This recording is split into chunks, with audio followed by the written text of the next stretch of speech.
Hi guys, welcome to our channel. In this video, we are going to talk about if you can apply as a delivery rider for Temu and what other things you need to know before applying.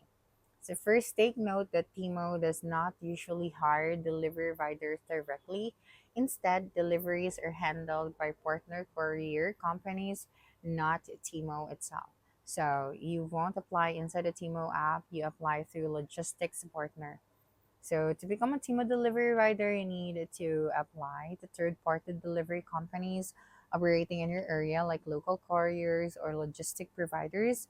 And these companies handle Temu parcels and hire riders directly. So whenever you apply, you just have to prepare the basic requirements.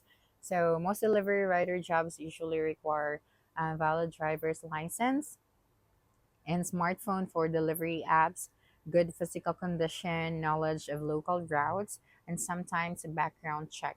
So just go to the courier company website or job platforms like Indeed or Facebook job posting.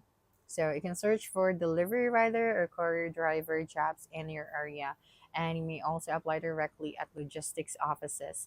And if accepted, you'll go through interview orientation, training on delivery process, and assignment of delivery area or route. So once approved, you'll receive a delivery task through this app and start earning per delivery or per day. So that's it for this video. If you think this video helped you solve your concern, please subscribe, like this video, and leave your comment below. Bye.